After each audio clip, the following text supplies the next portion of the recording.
Hello, America. Welcome to the Junto Podcast, where we promote the practical applications of critical thinking and bold creativity.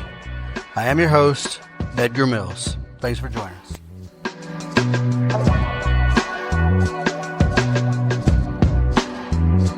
Hello, America. Welcome to episode 30 of the Junto Podcast. Thank you so much for listening. Thank you so much for staying with me. So what are we going to talk about today? Going to talk a little bit about intellectual consistency, political consistency, and double standards, and where we see them out there in the wild. So a friend of mine hit me up just yesterday, and we talked a little bit about the subject, and it's something that kind of weighs on him a little bit. He was curious to hear my thoughts on it. So we're going to get into it. Now, look, again, you all know I'm a libertarian by politics, and the libertarian platform, and you can think libertarian, you can think classical liberal, you can think constitutional purist if you want, or originalist. You can think a lot of things, but definitely not Republican or Democrat. Individual liberty, individual autonomy, free markets, genuine free markets, and consistent principles. We put those things above all other things when it comes to politics. Consistent principles being very important. You're hard pressed to find libertarians who are hypocritical, because they're willing to do some reflection and they're willing to adjust or consider alternative perspectives. And the hypocrisy that we see in the mainstream politics, or the extremes of either sides of that politics, it just chips away and erodes at our own personal freedoms and ultimately invites government overreach. Now, I'm of the opinion that Democrats for sure, and more, we're seeing that Republicans, they're all perfectly happy with government overreach. The battle is no longer big government, little government. The battle now is who controls the enforcement apparatus of government. That's who it is. That's what it is now. They're all happy with big government. Republicans and the MAGA movement, they're happy with big government. Now, during the presidential campaign, DJT ran on very libertarian sort of talking points, and he had some support from libertarian type people. But where is that today? Did he stick to his guns? No, he didn't. So what we see with the Republicans and their MAGA, the MAGA faction, is, and we'll point out some of the hypocrisies that they show. And then with the Democrats and the Antifa factions, we'll look at some of their, I don't know, I'd say pretty blatant inconsistencies. And they all of them apply double standards to issues that suit their agendas. And then they all apply selective outrage to issues that seemingly harm their agenda. And all this selective outrage, it's all disingenuous. It is selective. If you apply the same standards across the board, you would always be outraged. Really, I think so. You hear the MAGA movement out there. You hear a lot of them raging against illegal immigration, celebrating all these ICE raids and things like that. And their claim is that the illegal immigrants are a drain on resources and a friggin' physical threat to security. And they would even say national security. Now, there's some truth in that. And even though I am a libertarian, I do not advocate open borders. And when I say open borders, I mean unchecked, free flow of humans without any kind of accountability whatsoever. I believe that Congress has just failed to posit a functional immigration policy, and they don't want to. I've said this in other episodes, and I'll say it again. Congress doesn't want to institute a practical efficient immigration policy because it's a great friggin' campaign talking point to blame the other side for whatever perceived ills of illegal immigration. But the MAGA, yeah, they drain on resources and threat to our security. But then the business of the people in the agriculture industry, the MAGA movement, who are part of that industry, or the hospitality industry, specifically hotels, they they're happy to overlook illegal immigration when it benefits their interests, right? And some of you may not know this, but Trump curtailed or suspended ICE raids on hotels, on farms, and on restaurants in 2025. This year, he suspended ICE raids on those very specific industries. And I imagine the farms that were spared are government subsidized farms. And I imagine a lot of the hotels that were spared probably had ties to Trump, or at least, yeah, some ties. So he was happy to protect allies, right? Business allies. But then we're still seeing them on television and all social media as these very aggressive ICE raids. And a lot of right wingers, man, they're like on board. Yeah, well, yeah, it's awesome. We got dudes that look like Call of Duty, operator types going out and snatching up illegals from wherever, not hotels and not restaurants, but out and about somewhere. And people are they're all about that. Yeah, the right wing. There's a right way and wrong way to do anything. And and I don't think it's by accident or by ignorance. I think they want that vision. I think they want that image out there.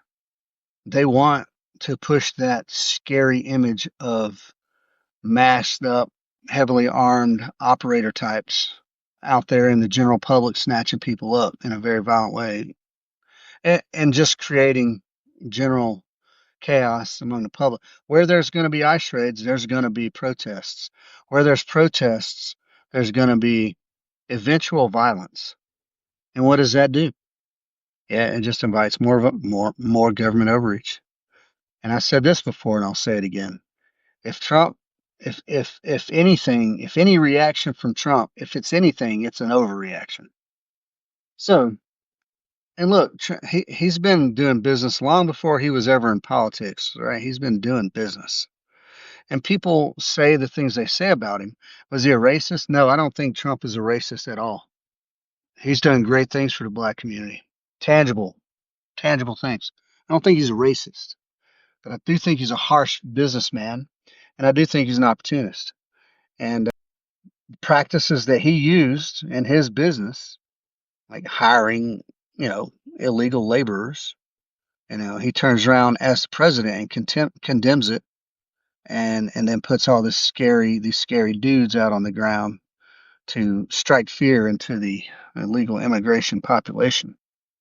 I agree that all immigrants should come here legally. I do, but there's ways, there's right and wrong ways to do things.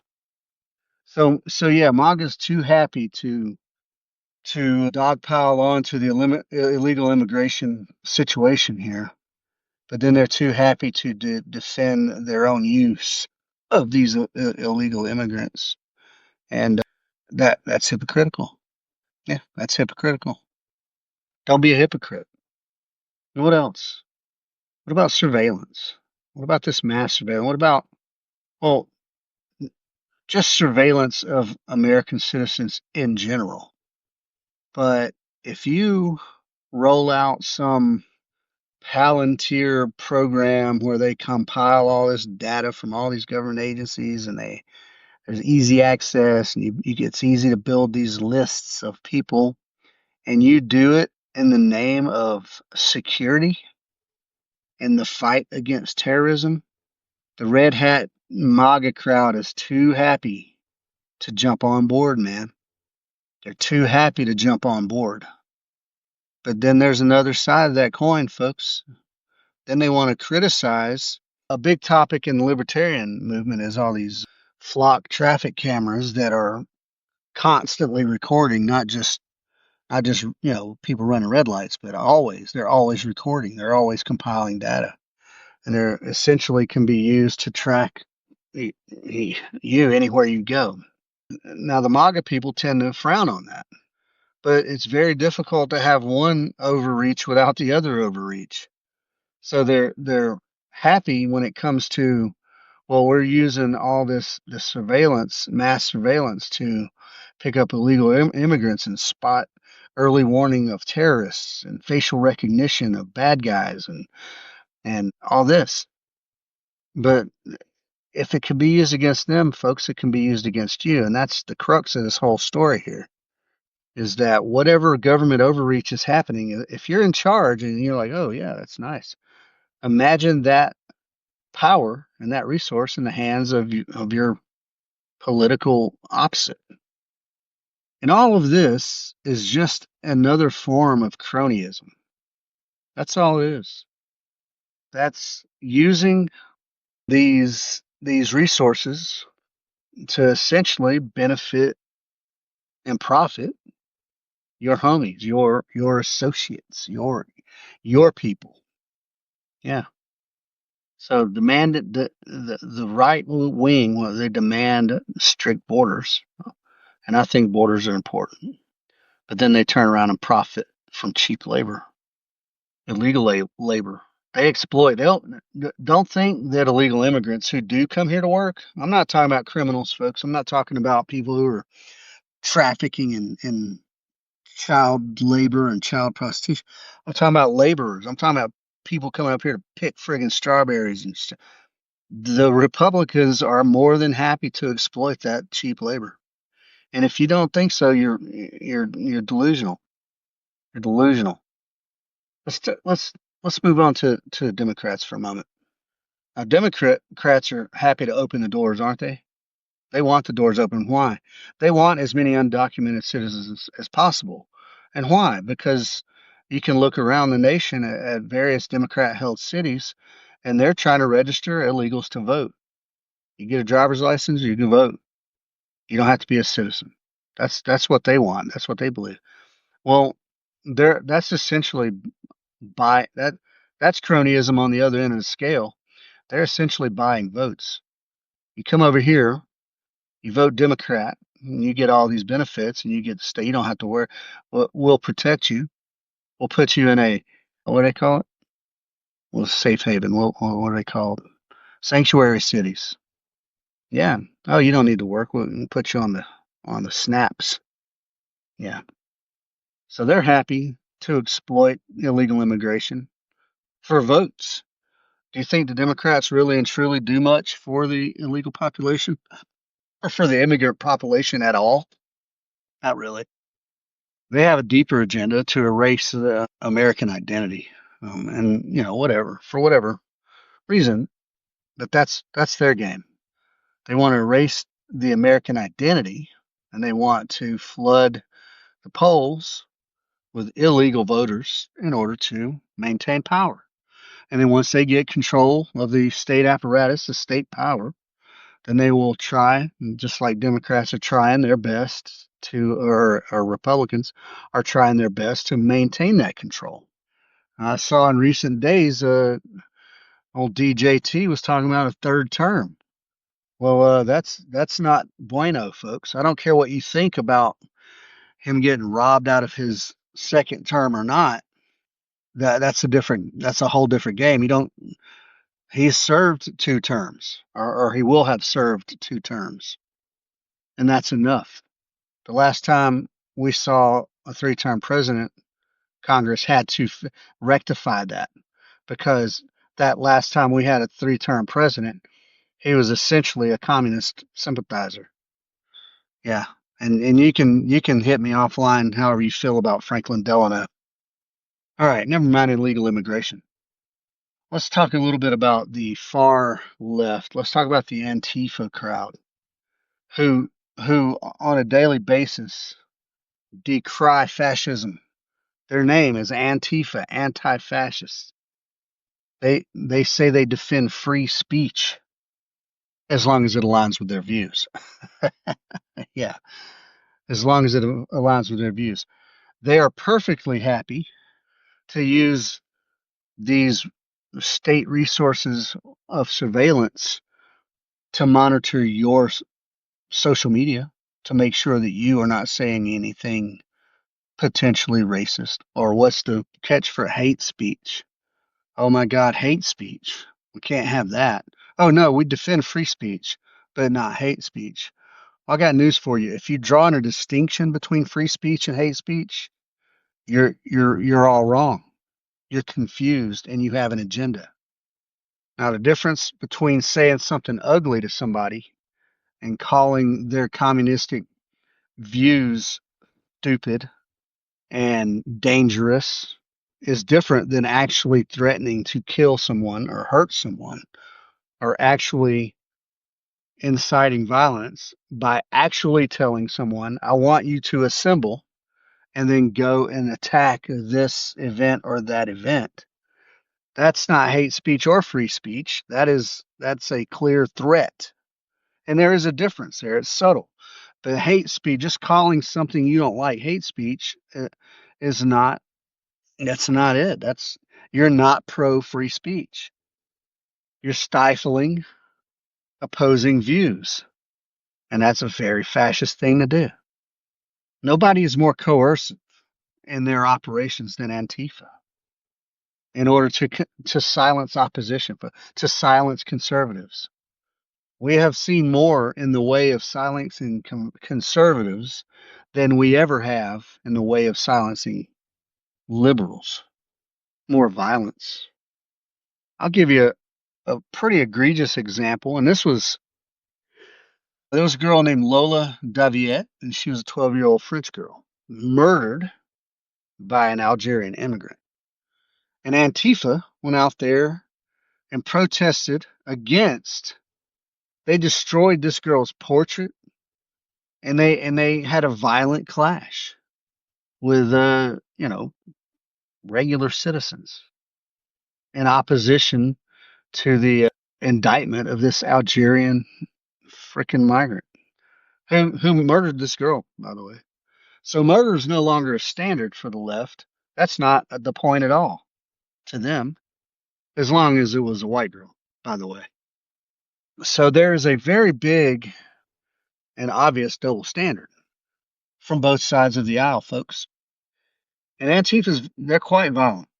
They're quite violent.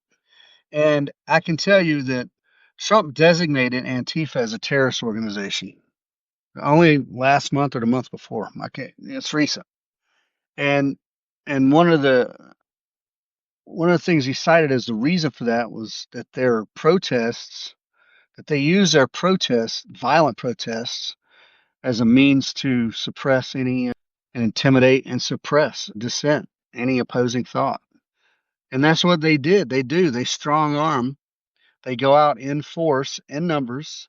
And by the way, they hire paid agitators to join in on these things. Now, are they a terrorist organization? I'd say they're more of a criminal organization than terrorist organization. Now, there's always the component, right? There's a handful of definitions of terrorism kind of floating around out there. SOCOM has one, the State Department has one. They're a little different, I think. But the common theme that separates terrorism from criminal is the political component. And can we say Antifa is political? Yeah, I mean we can. I think by definition you could call them a terrorist organization based on the actual documented physical destruction that they do, and then based on the political component.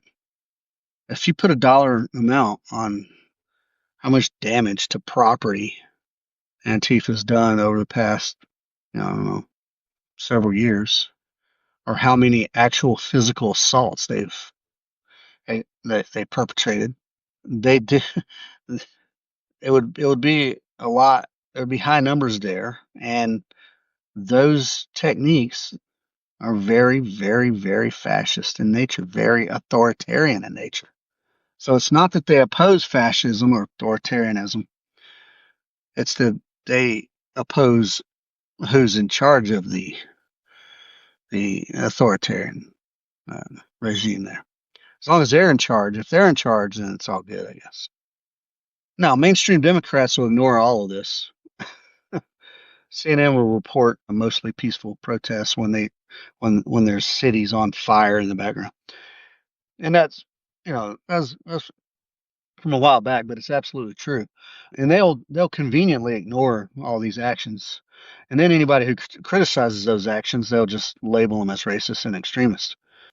They demand tolerance of their position, right? Well, no, it's American. It's the most American of all things to go out and protest, which ain't wrong, but it's not American to go burn down city blocks or to assault and murder the opposition. That's not American. So they leave out these little details. And this hypocrisy from the left and right, from the MAGA and the Antifa, from the Republicans and the Democrats, this all it does is stifle any rational, voluntary discourse. And every time there's an event, an incident at an event, every time there's a murder or someone beaten to a bloody pulp, all it does is invite the state into the situation. And like I said earlier, I think Republicans and Democrats, I think both of them want state control. They just want to make sure that they're in charge of it. it, it and that might be a bridge too far here, but you have to, as an individual, hold yourself accountable to a standard of behavior. Believe what you believe, man, but don't think because there's a mob going on, you can throw a mask on and go and bust a bottle over somebody's head, jump up and down on a police car, because then you're just a savage. If you're doing that only because you can, only because you're just a savage. There is no, there is nothing good, nothing profitable, nothing advancing an argument about destruction. So look at yourself and look for your own inconsistencies and then fix. And I'll give you an example of that. I and I've said this on a podcast. So I repeat myself a lot, I know, but here's the example I like to use because it's true. Now you've heard me say this, folks. There are some people out there that need killing. There are some people out there that need killing. I'm not going to say who. I'm not going to say what. I'm not going to say anything like that. But I used to be very much legally for the death penalty. I used to be for the death penalty because I think there are people who've done heinous, unthinkable crimes and are dead inside and empty inside and just don't care and have zero remorse and will do it again given the opportunity. And I think those people do need killing. However, my cynicism, my faith in the state is so low. My faith in the state is so low that I don't think the state and that our system is capable of assessing and adjudicating death upon anyone because they will too readily do it kind of, I don't know, I don't want to say flippantly. Everybody pretends to be very meticulous about their decision making process, but you do have judges out there who are looking for a little bit of fame or whatever their reasons for doing things are. The system is flawed, folks, and it's flawed because it's filled with humans, and humans are flawed. But I no longer believe in a death penalty as a legal matter. Now, I do 100% believe if somebody breaks into your house and you shoot them, you're justified. Well, what if he just wanted to get out of the weather? What if he just wanted a sandwich? That's fucking irrelevant. I got to imagine somebody breaks into my house uninvited. I don't have time to assess their mental state. I don't have time to pontificate upon their motives. They've done a thing that's universally accepted as wrong. It's wrong to come into someone else's house uninvited. That's called trespassing. And libertarians do, among other things, value property rights. And you should value property rights. Even if you don't own property, even if you live in a I don't care if you live in a Section 8 in the hood, behind that door is your domain. And you should care for your domain. And you should maintain it and be proud of it and be mindful of who comes in and out of it. And if somebody comes in it uninvited, well, why are they coming in uninvited, right? So I'm dragging on about people deserving what they get. The state, I don't think, has the wisdom. I don't think the state has the wisdom to put someone down. And there's plenty of examples of men who have been falsely accused, tainted evidence, some nefarious cop, lawyer, jury member, someone in the system who did a thing with ill intent. And then even then DNA, right? These days there are people who there's cases being reopened based on new DNA technology that didn't exist in the 70s or 80s or even early 90s, and they're being exonerated because DNA proves them innocent and having spent, 15, 20 years in jail. So the legal system has its flaws because people within the legal system are flawed. That's just the answer there. So no, I don't think so. That's an example. That's my example of adherence to a consistency of intellectual consistency, right? I dislike the state. I distrust the state. If somebody I think is a criminal gets sentenced to death, I think the state has overreached.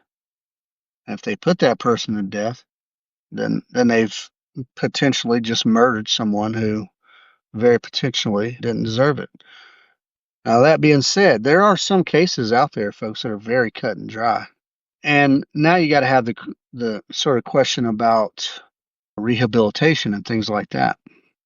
I'm all about criminal reform, the criminal system, right? The justice system. I'm all about that. There needs to be that.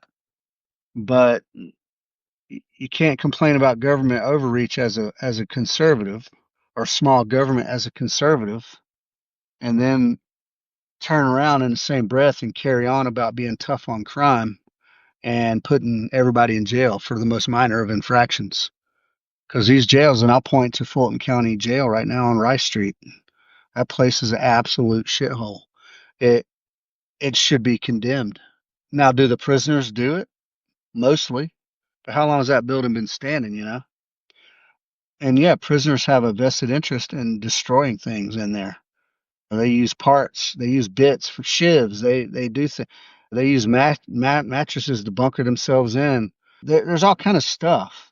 They'll flood the toilet to get somebody in there to have to do the work, so they get out of the cell for a little bit. There's just different things, but you can't be about small government and then be about building bigger and more prisons, more and more and more prisons. Right? That's inconsistent. You can't be about immigration, immigration, immigration. Let's cut down on all. What about the H-1B visa immigration? So we want to crack down on immigrant labor.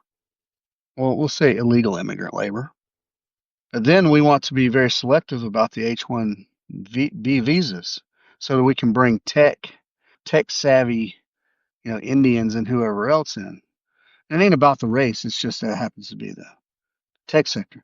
So do we favor the tech sector so much so that we can give visas to these folks, but then we don't favor the agricultural system to give visas to those folks?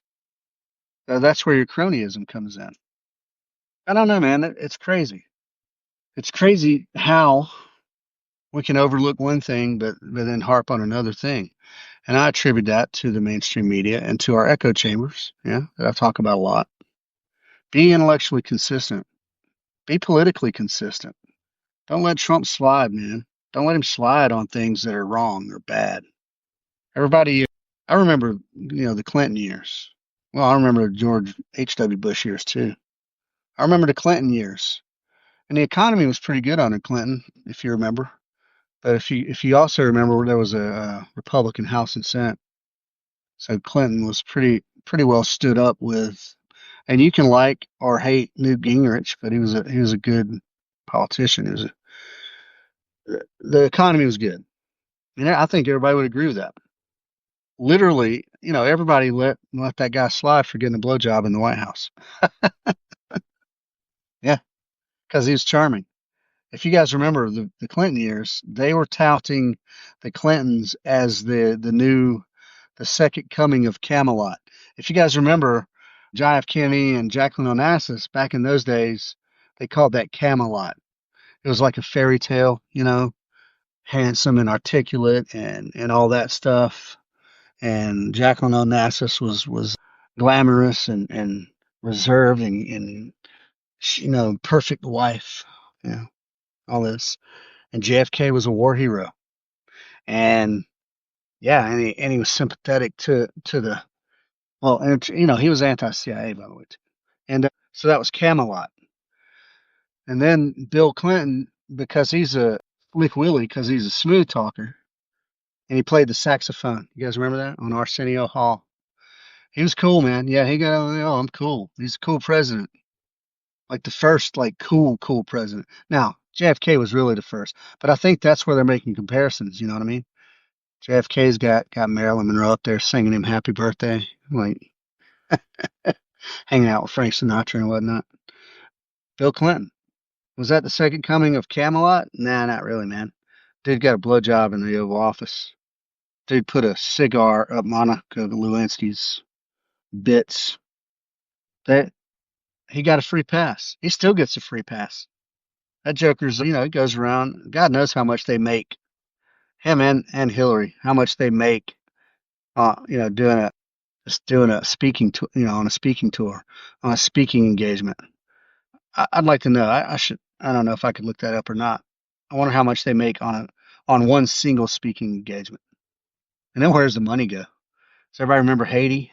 Everybody remember that? Yeah, Haiti. You think Monica Lewinsky was screwed by the Clintons? Haiti was screwed by the Clintons. Good people. Yeah, screwed, but he free pass. He was charming. He was charming. Man. He's charming. Played saxophone.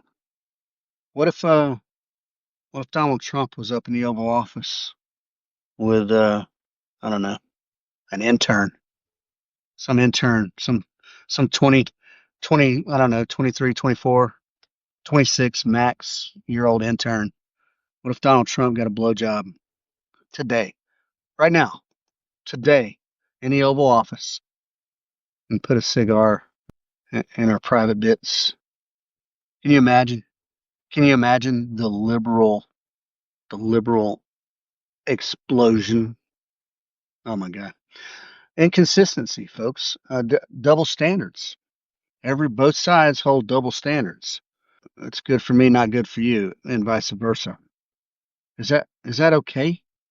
Now, I always say this: the left, they kind of lean a little bit on communism, and they might say, well, if they're honest, they'll just say, yes, that's what we want. But one of the prevailing principles there is that the ends justify the means. So the left, and they have varying degrees of that's moral values, right? Varying degrees in a sense that, and I'm not going to attribute the right in Christianity. That ain't necessarily the case at all. But the the left makes no such pretense on Christianity or anything else. They're kind of they're happy to be belligerent and be heathenistic and all that stuff. And that whatever, man. Like on a personal note, whatever. But on a political note, that's where Republicans go wrong when they apply. Now, I'm not saying it's wrong to apply some moral standard to a policy or to a thing, but you got to apply it consistently, and it can't be a moral standard that's based on your personal religion. It needs to be a universal moral standard. Now I know like that's kind of hard to pin down a universal moral standard. And I differentiate between ethical and moral. I think morals probably come from your religion and all these things and your upbringing and that. And then ethics is sort of a, a, a yeah, universal standard of behavior. So you got to have ethical decision making and ethical policies that are universal. Now we can get in a deeper conversation on whether we think sort of all ethics derive from Christian values. I think they kind of do, but that's another conversation. So that's where the Republicans go wrong is they try to attribute the things they're doing to being Christian or within Christian values instead of just being ethical. And a lot of lefties will look at the Republicans and their treatment or their attitudes of illegal immigration as unethical. Because we always talk about human rights as well, right? The standard of human rights. So every human has a basic dignity and a basic right as a human, not as a criminal. Even criminals have basic human rights, but that's where it kind of goes sour, where the Republicans will what they say is moral, but it ain't necessarily ethical, which is weird, right? They'll say it's moral within their Christian values, but it ain't necessarily ethical on the treatment of people, on a personal level. Yeah. Sort your stuff out, good people. And especially if you're into politics. If you are into politics, by all means, please, get your sources from other places. Like, don't just follow Fox News or Newsmax or whatever. Don't just follow hard right outlets. And yeah, it's painful to go over to the opposite end of the spectrum and watch hard left outlets. It is painful. It's painful for me to watch either one, but I do occasionally just to see the freaking blatant hypocrisy in action. Just to see, yeah. So check it out. I could write a scathing and blistering critique of I don't know what a generic critique of the way the Democrats treat the Republicans as people. And I could go into great detail and I could use examples. And then what I could do is that very same article, that very same essay that I write, I could I could do an opposite swap of Democrat and Republican in the words, right? At every word, every time I reference Republicans in that essay, take that out and put Democrat, and then vice versa. And it would be the same exact article. I could talk about hyperbole, and I could talk about exacerbating division and and being, if not physically complicit, at least morally complicit in promoting violence against the other side. And then I could just swap the names and it would be the exact same article. No words other than those two would change and it would be equally as valid. Yeah. Both sides are very hypocritical. Both sides have very, what's the word I'm looking for? They read the news, they consume the actions and activities that go on out in the world. They consume that stuff with blinders on, or with red colored lenses or blue colored lenses, and that's got to stop. That's contrary to critical thinking. Yeah, that's contrary to critical thinking. Be an individual. Step out of the red and blue. Criticize your own team if they deserve criticism. And if that don't, and if it's criticism to the point that you are intellectually honest and you go, you know what, that doesn't represent my beliefs. Hey, folks, the Libertarian Party's wide open, and most people are misguided about the Libertarian Party. By the way, most people are misguided, and I've said this before, and it's hilarious and true. Nobody is more critical of libertarians than libertarians But isn't that the way you want it? Isn't that correct after all? Don't you want Republicans to be critical of themselves, to hold themselves to a higher standard? Don't you want Democrats to be critical of themselves and hold themselves to a higher standard? That's what libertarians do. They're very critical of themselves and they all hold themselves to a higher. Now, there's some who are reached levels of smugness that is very about being so, what's the word I'm looking for, consistent. And I'm so much smarter than you that I'm elevated beyond you. But that doesn't play out in the political world. Most in my experience, most libertarians at least respect that the other guy has a valid point. It might be a weaker point than yours, but it's valid. Maybe. You know what I mean? I don't know, man. I didn't mean to get on here and push libertarianism. I just wanted to point out, based on my conversation with my friend Hooch, that if you're out there being hypocritical, it's a bad look for you. It makes you look like a weak person. And you are a weak person if you push hypocrisy by any other name. It's still hypocrisy.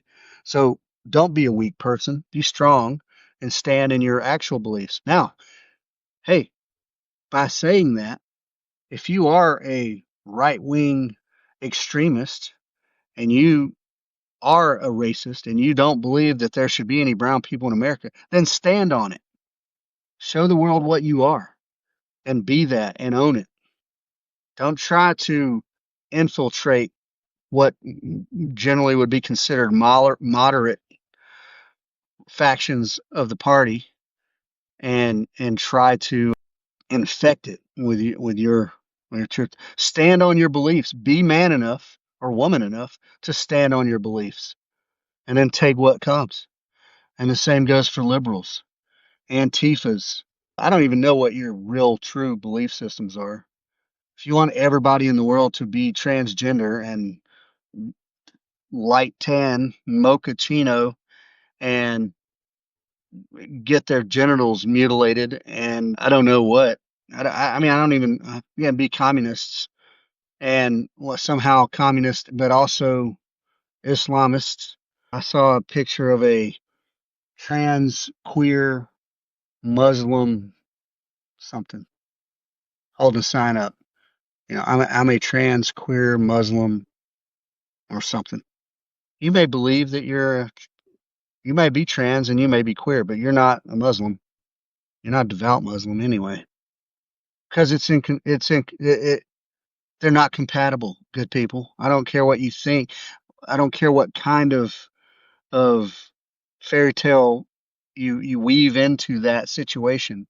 But that person holding that sign was not in a Muslim country, by the way. They're probably in the northwest of America somewhere. But if you want to be that, hey, stand on it. Stand on it. Be that and be all of that. But guess what? Don't try to make me stand on it because I'm not going to stand on it. Don't force me to do anything. You're going to hold your beliefs, however extreme they may be, hold them and put it out there, and and and that's it. Don't try to put them onto me. I don't want the extremes from either side of that equation. I don't want it. I don't need it. It's inconsistent with what I think living a normal whatever life. And the word normal is very subjective, folks.